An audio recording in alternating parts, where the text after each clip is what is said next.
Mega డిఎస్సిలో ధృవపత్రాల upload ఐచ్ఛికమే. మళ్ళీ డిఎస్సికి సంబంధించి మెగా డిఎస్సి అన్నారు, మెగా డిఎస్సి గారు డిఎస్సిలో అనేక రకాలుగా ప్రభుత్వం అటు మార్చి ఇటు మార్చి ఇటు మార్చి అటు మార్చి నిబంధనల మార్పిడితో ఆశావాహుల్ని తీవ్రమైనటువంటి కట్లు పాల్చేస్తుంది. ఒకరోజు అప్లై చేయాలంటే మీకు 45% డిగ్రీలో మార్కులు ఉండాల్సిందే అంటుంది.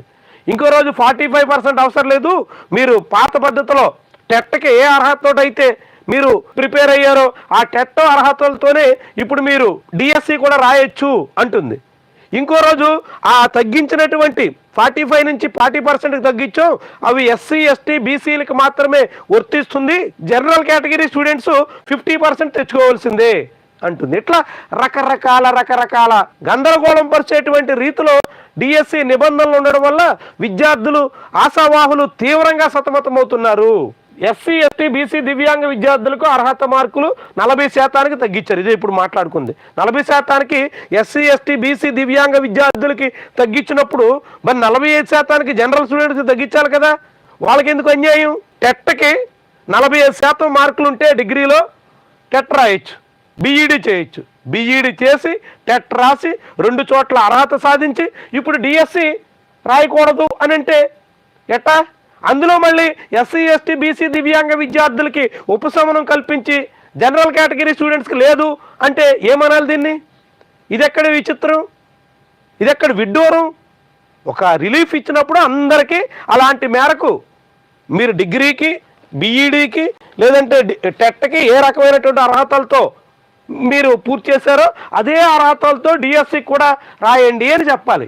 కానీ ఇప్పుడు అది ఎస్సీ ఎస్టీ బీసీ దివ్యాంగ విద్యార్థులకి వర్తిస్తుంది కానీ జనరల్ కేటగిరీకి వర్తించదు. ఇట్లాంటి అనేక రకాల నిబంధనలతోని డిఎస్సిలో ఆశావాహుల్ని వేధిస్తున్నట్టు కనిపిస్తుంది.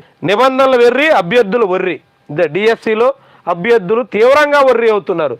అసాధారణంగా ఇప్పుడు డిఎస్సిలో అభ్యర్థుల్ని కష్టాలు పాలు చేసేలాగా రాష్ట్ర ప్రభుత్వం తీరుంది. నిబంధనల వెర్రి పెట్టి అభ్యర్థుల్ని వర్రికి గురి చేస్తుంది. డిఎస్సిలో దరఖాస్తు దశలోనే వడపోతలు పోసేలాగా వ్యవహరిస్తుంది. జనరల్ అభ్యర్థుల విజ్ఞప్తులను పట్టించుకోకుండా నిర్లక్ష్యం చేస్తుంది. అర్హతల పత్రాల అప్లోడ్ ఆప్షనల్ అని చెప్తూ మొత్తం అనేక రకాలుగా ఇక్కట్లు పాలు చేయడం అన్నది చాలా మందిని ఇప్పుడు ఇబ్బందులు గురి చేస్తుంది. డిఎస్సి అభ్యర్థులు జనసేన ఆఫీస్ ముందు ధర్నాకు దిగారు. పీఈటీలకి డిఎస్సిలో తగినంత ప్రాధాన్యత లేదు. మొత్తం ఫిజికల్ ఎడ్యుకేషన్ టీచర్ అభ్యర్థులు మంగళవారం జనసేన పార్టీ కార్యాలయం ముందు ధర్నా చేపట్టారు. డిఎస్సిలో పీఈటీ పోస్టుల భర్తీ లేకపోవడాన్ని నిరసిస్తూ ధర్నా నిర్వహించారు.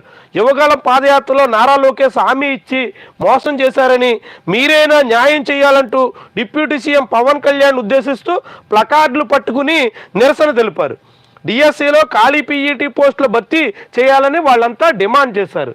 అయితే వాళ్ళు ఆందోళన చేస్తుంటే పవన్ కళ్యాణ్ వస్తున్న సమయంలో పెద్దగా నినాదాలు చేసినా పట్టించుకోకుండా వెళ్ళిపోవడంపై అభ్యర్థులు ఆగ్రహం వ్యక్తం చేశారు. ఆయన విపక్షంలో ఉన్నప్పుడు ఏం చెప్పారు? జనం ఎటువంటి సమస్యలు సరే ప్రజలకు అందుబాటులో ఉంటాం, అన్ని సమస్యలు పరిష్కరిస్తామని చెప్పారు.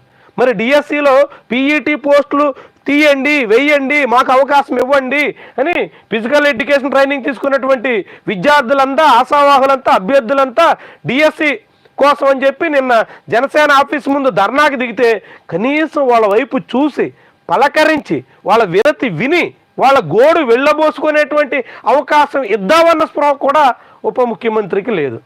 ఎలాంటి వ్యవహారము, ఏ రీతిన ఆయన సాగుతున్నారో ఏమనాలి దీన్ని? అని చెప్పిన మాటలేంటి, ఇప్పుడు చేస్తున్నదేంటి? ప్రజలేమో ఇంత సమస్యలతో మీ ఆఫీస్కి వచ్చి పోనీ జనం దగ్గరికి వెళ్ళి కాదు, పిఠాపురంలో రచ్చబండ లాంటి కార్యక్రమం పెడితే అనేక మంది సమస్యలు చెప్పుకుందామంటే ఆ రచ్చబండను రద్దు చేశారు. జనమే ఆయన దగ్గరకు వచ్చి ఆఫీస్ ముందు గోడు వెళ్ళబోసుకుందాం అనుకుంటే అక్కడ కూడా నిరుద్యోగుల్ని, ఉపాధ్యాయ ఆశావాహుల్ని, పీఈటీ అభ్యర్థుల్ని ఖాతరు చేయకుండా ముఖం తిప్పేసి వెళ్ళిపోవడం అంటే ఉప ముఖ్యమంత్రి తీరు ఏ రీతినుందో చూడండి.